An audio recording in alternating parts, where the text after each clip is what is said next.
নমস্কার বন্ধুরা, আমার চ্যানেলে তোমাদের সকলকেই স্বাগত জানাই। আজকের এই ভিডিওটি খুবই গুরুত্বপূর্ণ, বিশেষ করে অন্নপূর্ণা ভাণ্ডারের আবেদনকারী সকল মহিলাদের জন্য। 1 জুলাই আমাদের রাজ্য সরকার শুভেন্দু অধিকারী জানিয়েছে যে অন্নপূর্ণা ভাণ্ডারে আবেদনকারী প্রায় 1,20,00,000 মহিলাদের 3,000 টাকা করে 1 জুলাইয়ের মধ্যেই টাকা তাদের অ্যাকাউন্টে ঢুকে যাবে এবং ইতিমধ্যেই কিছু কিছু মহিলার অ্যাকাউন্টে তার টাকা ঢুকেও গেছে। হয়তো 2-4 জনের দেরি হচ্ছে, কিন্তু আজকেই সারাদিনের মধ্যে 1,20,00,000 ট্রানজ্যাকশন কমপ্লিট হয়ে যাবে। যারা পেয়েছে তাদেরকে অসংখ্য শুভেচ্ছা, আর যারা পায়নি তাদের জন্যই আজকের এই ভিডিওটা। তাদের কি ফর্মে অথবা অনলাইনে কোনো কিছু রিজেক্ট হয়েছে, নাকি তাদের কোনো ভেরিফিকেশনে ত্রুটি রয়েছে, কিংবা তাদের কি আজকেই টাকা ঢুকবে, শেষ বেলা পর্যন্ত সমস্ত কিছু স্টেপ বাই স্টেপ জানাতে চলেছি আজকের এই ভিডিওটাই। তাই স্টেপ বাই স্টেপ সমস্ত কিছু জানার জন্য ভিডিওটাকে সম্পূর্ণ দেখুন।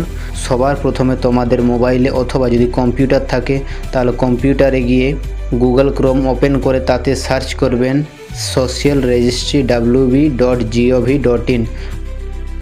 দেখতে পাবেন গভর্নমেন্ট অফ ওয়েস্ট বেঙ্গল, তাহলে বুঝবেন যে ওয়েবসাইটটি সঠিক। এখানে নিচে দেখতে পাবেন সিটিজেন অথবা ফ্যামিলি লগইন, তার মধ্যেই দেখতে পাবে অ্যাসোসিয়েট অ্যাক্সেস সিটিজেন পোর্টাল, তার মধ্যে একটা তীর চিহ্ন দিয়ে লেখা থাকবে অ্যাক্সেস সিটিজেন পোর্টাল। ওখানে ক্লিক করুন। ক্লিক করার সাথে সাথে তোমাদের যে মেন পেজটা, সেই মেন পেজটা খুলে যাবে। যে মোবাইল নাম্বার দিয়ে আপনি অন্নপূর্ণা ভাণ্ডারের ফর্মটা ফিল আপ করেছেন, সেই মোবাইল নাম্বার দিয়েই আপনাকে এই কাজটি করতে হবে। তারপর দেখতে পাবেন যে মেন ওয়েবসাইটে খুলে যাবে পশ্চিমবঙ্গ সরকার শিল্ড পার্সন অ্যাপ্লিকেন্ট লগইন। এখানে আপনার ডিস্ট্রিক্ট সিলেক্ট করতে হবে, সিলেক্ট ইউর ডিস্ট্রিক্ট, তারপর রেজিস্টার্ড মোবাইল নাম্বার, তারপরে এখানে দেখা থাকবে রিকোয়েস্ট ওটিপিতে ক্লিক করে দেবেন। তাহলেই আপনার যে রেজিস্টার্ড মোবাইল নাম্বার, অর্থাৎ যে অন্নপূর্ণা ভাণ্ডারের মোবাইল নাম্বার, সেটাতে একটা ওটিপি চলে যাবে। সেই 6 ডিজিটের ওটিপিটা আপনি ওইখানে বসিয়ে ভেরিফাই অ্যান্ড কন্টিনিউতে ক্লিক করবেন। হয়তো আপনার যদি নেট স্লো থাকে তাহলে একটু স্লো কাজ করতে পারে, তাতে অত হড়বড়ানোর কোনো দরকার নেই।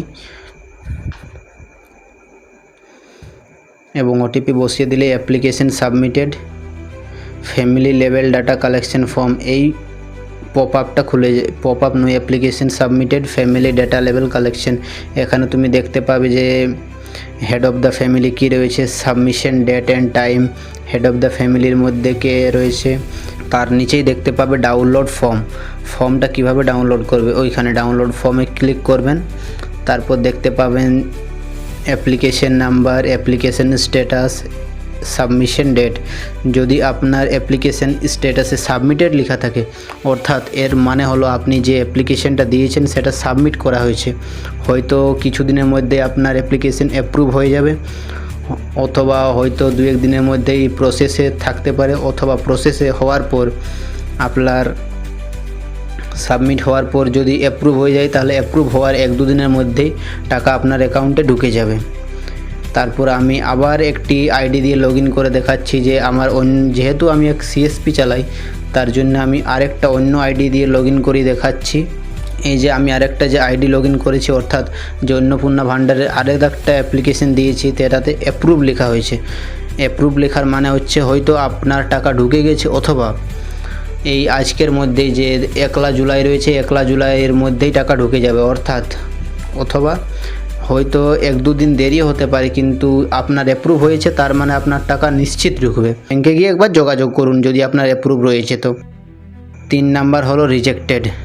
আবার আমি একটা অন্নপূর্ণা ভাণ্ডারের মোবাইল নাম্বার দিয়ে জয়েন করেছি যেহেতু, তো ওইখানে যদি রিজেক্ট লেখা থাকে, অ্যাপ্লিকেশন স্ট্যাটাসে যদি রিজেক্ট লেখা থাকে, তাহলে বুঝবেন আপনার এটা রিজেক্ট হয়ে গিয়েছে।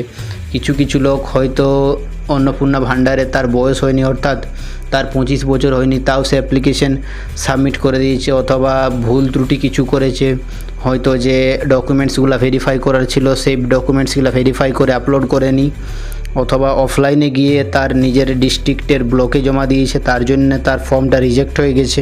তবে হ্যাঁ, আপনার বয়স যদি 25-এর থেকে কম হয় তাহলে আপনি যতবারই দিবেন ততবারই আপনার এটা রিজেক্ট হয়ে যাবে। অ্যান্ড 4 নাম্বার হচ্ছে প্রসেস লেখা থাকে, তাহলে অ্যাপ্লিকেশান স্ট্যাটাসে যদি প্রসেস লেখা থাকে, অর্থাৎ এই যে আপনি অ্যাপ্লিকেশানটা সাবমিট করেছেন সেই অ্যাপ্লিকেশানের মধ্যে প্রসেস, অর্থাৎ হয়তো আপনার ফর্মটি অ্যাপ্রুভ হতে পারে, হয়তো রিজেক্ট হতে পারে।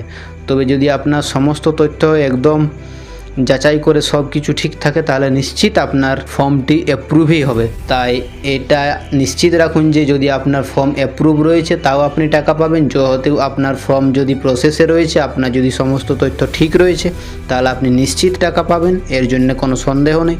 তবে হ্যাঁ, যদি আপনার ফর্মটি রিজেক্ট হয়ে যায় তাহলে আপনাকে আবার যদি কোনো সমস্যা না থাকে তাহলে আপনি পুনরায় একবার অ্যাপ্লিকেশন করতে পারেন, অথবা যদি আপনার বয়স কম হয় তাহলে আপনি 1-2 বছর ওয়েট করবেন, তারপর অন্নপূর্ণা ভাণ্ডারের জন্য অ্যাপ্লাই করবেন, এটাই আপনার পক্ষে ঠিক হবে। এই ছিল আজকের এই তথ্য, আশা করি সমস্ত কিছু বোঝাতে পেরেছি। যদি কোনো ভুল ত্রুটি হয় তাহলে নিশ্চিত আপনারা কমেন্ট সেকশনে জানাবেন, আমি সেটা সুধার করার চেষ্টা করব।